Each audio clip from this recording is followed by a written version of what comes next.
जय भगवान, जय गुरुदेव। श्री सद्गुरु परमात्मने नमः।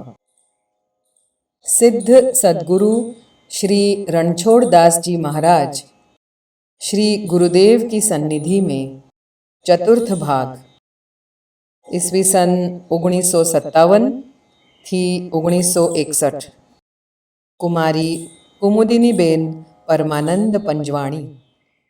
जय भगवान। डॉक्टर बर्नट आगे पूछते हैं गुरुदेव से उनकी उम्र के बारे में। वो पूछते हैं कि आपकी उम्र क्या होगी।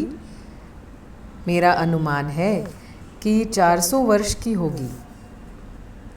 इस पर पूज्यश्री कहते हैं, संत महात्मा व ऋषि महर्षियों की उम्र के विषय में विवेचन करना ज़रूरी नहीं है, बल्कि उनके ज्ञान उपासना के अनुभव की प्रतीति प्राप्त होनी चाहिए।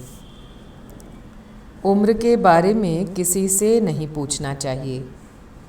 कई साधु संत योगी महात्मा बड़ी उम्र के होते हैं, इसमें शंका को अवकाश नहीं है। अभी अभी 1 वर्ष के भीतर ही मैं एक साधु से मिला था जिसकी आयु 250 वर्ष की है। इससे भी बड़ी उम्र के संत महात्मा हैं।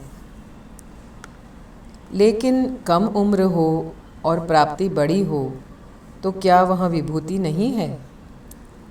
संत ज्ञानेश्वर महाराज, निवृत्तिनाथ जी महाराज, मुक्ताबाई के उदाहरण ऐसे हैं जो हमें इस विषय में बहुत कुछ समझाते हैं। कितने कम उम्र के थे, ये बालक ही तो थे। आध्यात्म ज्ञान के अंतर्गत यह अगला विषय है 4 प्रकार के पुत्र। पुत्र 4 प्रकार के हैं।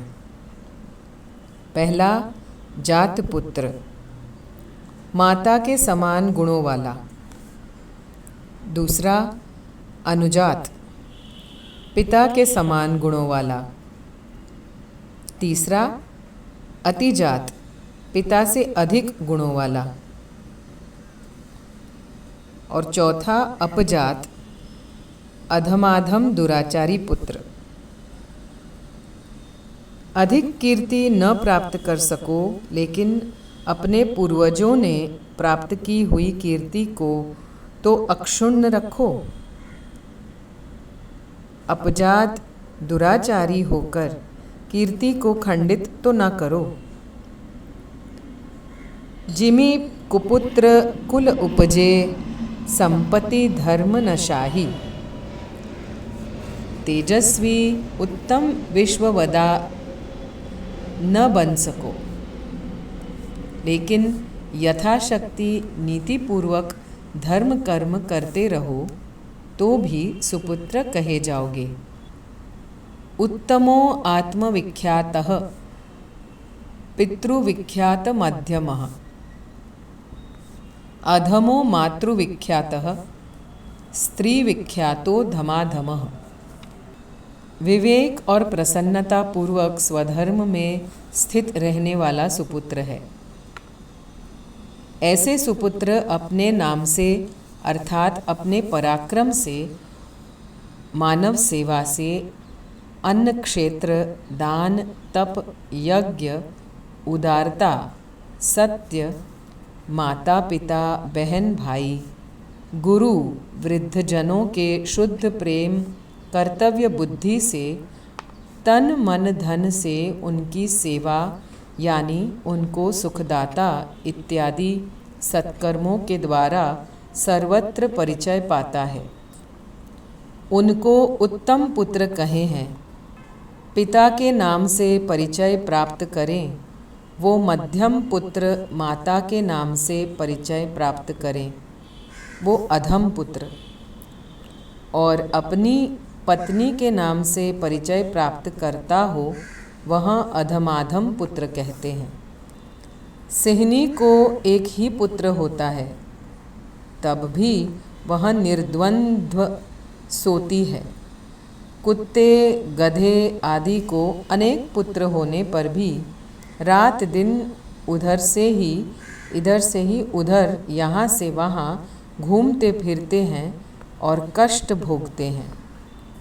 सुयोग्य यानी पराक्रमी भक्त, दाता, धर्म नीति धुरंधर, सूक्ष्मदर्शी, स्वधर्मनिष्ठ ऐसा एक ही पुत्र होवे तो सुखपूर्वक शांतिपूर्वक रहा जा सकता है। तीव्र वैराग्य बिना परम तत्व का ज्ञान कभी नहीं हो सकता है।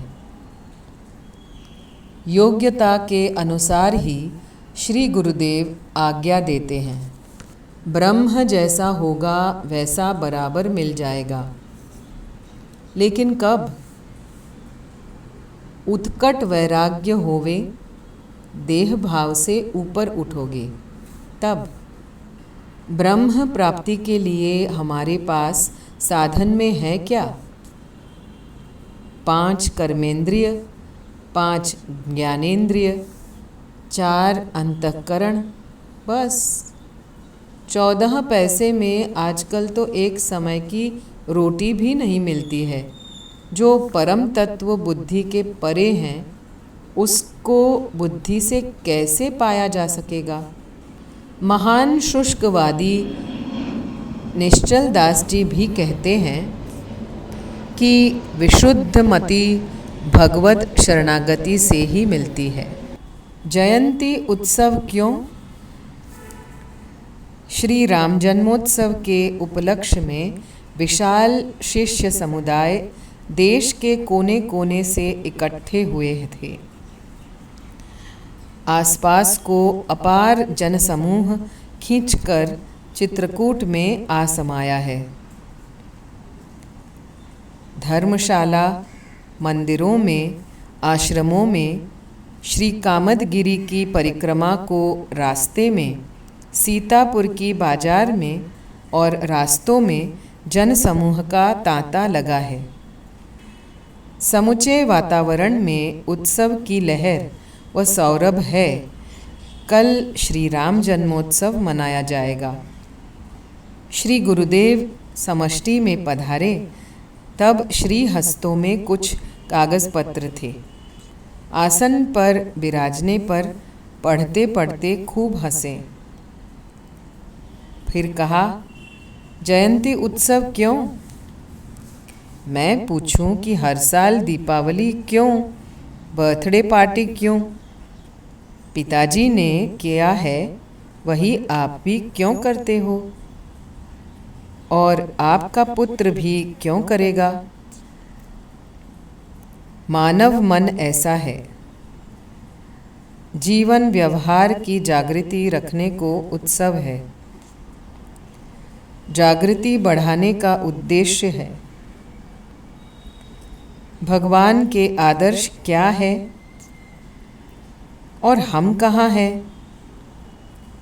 साधु पुरुषों की रक्षा, असाधुत्वों का निर्मूलन।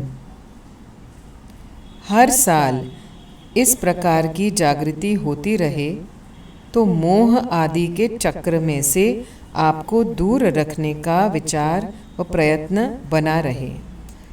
भगवान हमारी रक्षा करें। हमारे विपरीत तत्वों को निर्मूल करें। हम भी इसी के समान कार्य करें।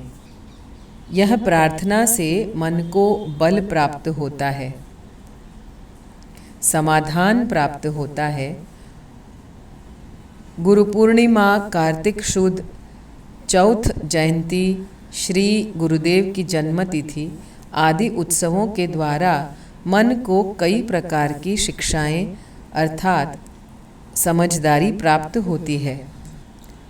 सामूहिक उत्साह के परमाणु बहुत हितकारी की होते हैं, क्योंकि परस्पर राग द्वेष वैर विषाद के परमाणु के स्थान पर आनंद उत्साह के परमाणु ज़्यादा बलवान होते हैं। ऐसे उत्सवों की प्राचीन प्रथा परंपरा चालू है।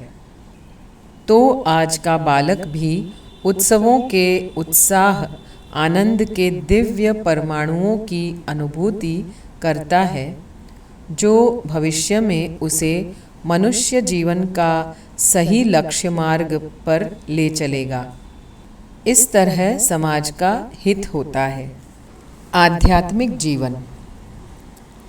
आध्यात्मिक जीवन जीना है ऐसा कहते हो, परंतु आध्यात्मिक जीवन क्या है यह जानते हो?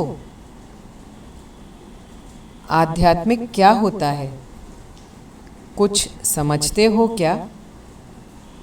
अनासक्त रहना, भगवत प्रपन्न रहना, यह आध्यात्मिक जीवन की नींव है। बाहर के संयोग वियोग, प्राप्ति अप्राप्ति और अनुकूलता प्रतिकूलता का कोई स्थान ही नहीं रह जाता। भगवद प्रपत्ति केवल प्रधान होती है। भगवान के अतिरिक्त और सब कुछ गौण हो जाता है। तभी स्वयं को आध्यात्मिकता की अनुभूति होती है। बाहर की परिस्थिति का नहीं, परंतु आध्यात्मिकता की महिमा है। आध्यात्मिक वातावरण मिलना न मिलना गौण है, मुख्य है। स्वतः की आध्यात्मिक जागृति और स्वतः का सत्यपूर्ण पुरुषार्थ, यदि ये दोनों हमारे पास हैं तो मैं दावे के साथ कहता हूँ कि आध्यात्मिक वातावरण तो तुम्हारे एक एक श्वास प्रवास में मुखरित हो उठेगा। तुम्हारी टेढ़ी मेढ़ी कैसी ही निगाह में भी निखरता रहेगा। तात्पर्य यही कि तुम खुद यथार्थ में आध्यात्मिक बनोगे तो आध्यात्मिक वातावरण तो अपने आप होकर ही रहेगा। पहले अपने को संभालना चाहिए। जीवन है तो अनुकूलता प्रतिकूलता का आना जाना कोई आश्चर्य नहीं। अपनी स्थिरता रखो, समता साध्य करो, उल्लासपूर्ण पुरुषार्थ दिन दूना रात चौगुना करो। ध्येय के अतिरिक्त किसी में भी रस न होना चाहिए। किसी में भी लक्ष्य मत दो। लक्ष्य पूर्ति की दृढ़ अटूट आशा अभिप्सा रखो।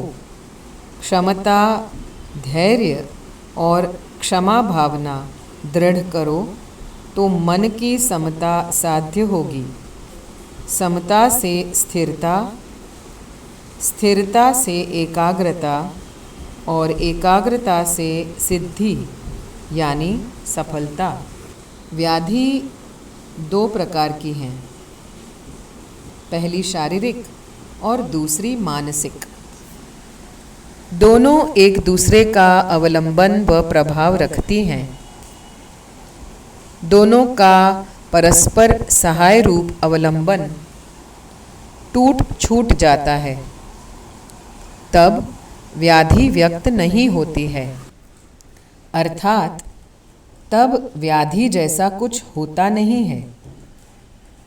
दोनों के मिल जाने पर ही व्याधि व्यक्त हो जाती है। शारीरिक व्याधि कफ, वायु या पित्त के विकार रूप व्यक्त हो जाती है। मानसिक व्याधि क्रोध, लोभ, मोह, मत्सर रागादिक के विकार रूप व्यक्त हो जाती है। सत्व, रज और तम तीनों का समप्रमाण रहना ही स्वास्थ्य है। शास्त्र व संत वचन के प्रति सद्भाव हमारे शास्त्र जैसे कि उपनिषद, गीता जी, रामायण को पढ़ें, सोचें और समझें नहीं, तब तक हमारा इस पुनीत भूमि पर का जन्म निरर्थक रहता है। ऐसा मैं मानता हूँ। अपने शास्त्रों के प्रति सद्भाव नहीं, उनका अध्ययन भी नहीं और उनकी तरफ अरुचि, अभाव या नास्तिक भाव बढ़ाना इससे बढ़कर और मूर्खाई नहीं है। ग्रंथों के प्रति सद्भाव व रुचि रखकर अध्ययन करना चाहिए। संपन्न होने पर भी ग्रंथ खरीदे नहीं और दूसरों से लेकर पढ़े, यह बात ठीक नहीं। शास्त्र व संत वचन संसार सागर में दीवादांडी के समान है। श्रद्धा विश्वास यह सावधानी है। मानव जीवन वह नाव है जो संसार सागर में बीच में ही चक्कर लगा रही है, किनारा नहीं पा रही है।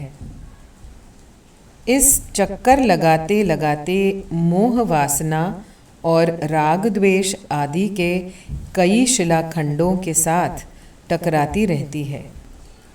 इसलिए दीवादांडी रूप शास्त्र व संत वचनों का श्रद्धा विश्वासपूर्वक अनुसरण किया जाता है।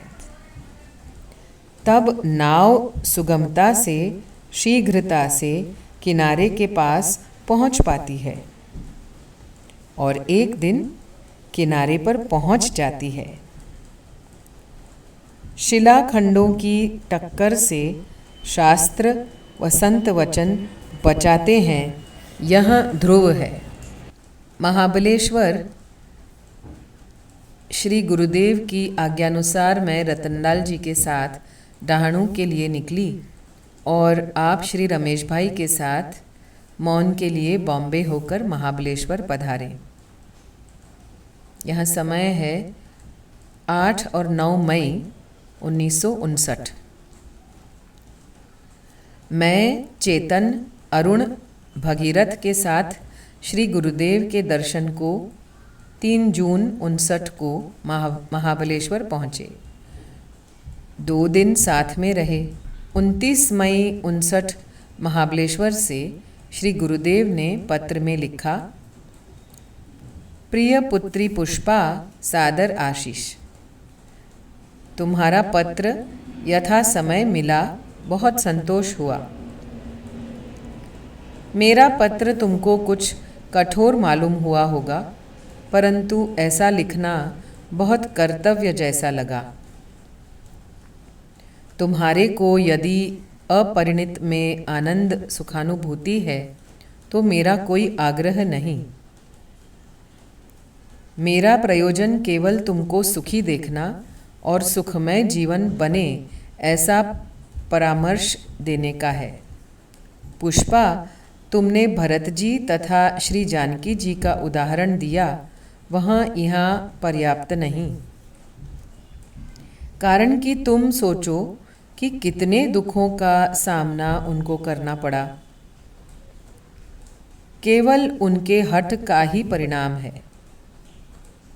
जो श्री राम को महायुद्ध का आह्वान करना पड़ा। खैर, यह सब जाने दो। अब तो प्रश्न यह है, जब तुम इस प्रकार की सुखी हो तो भविष्य की रूपरेखा क्या? जब तक आनंद बहन जीवित है तब तक कोई चिंता का विषय नहीं। पश्चात तुम जितनी सुखानुभूति कर रही हो वह स्थिर रखने का तुमने क्या सोचा है? पुष्पा, तुम सोचो, कुमुद भी लग्न नहीं कर रही और तुम भी ना कहती हो, तो घर की दशा का विचार आए बिना किसी भी विचारवान को रहेगा ही नहीं। भाई के ऊपर भार होता देख बहन का कर्तव्य का ध्यान स्वाभाविक आ ही जाता है। मैं तो तुम्हारे सुख में सुखी हूँ, बस। मैं एकांत ले रहा हूँ। स्वास्थ्य साधारण है। तुम चिंता न करना और खूब मनन करना, जिसमें सुख लगे वही करना। तुमसे सदैव अनुरोध है कि मिथ्या कल्पनाओं का आश्रय छोड़ सत्य बुद्धि से भविष्य पर विचार करना, इसी में तुम्हारा कल्याण है। तुम लिखती हो कि तुम मेरे पर नाराज़ हो जाओगे। ऐसा विचार क्यों आया? मेरे में नाराज़ी की कल्पना हो सकती है? पुष्पा, मैं कभी भी किसी पर नाराज़ न होने का सदैव प्रयत्न करता हूँ। श्री रामचंद्राय नमः। श्री पतित पावन चरण कमलेभ्यो नमः। श्री सद्गुरु परमात्मने नमः।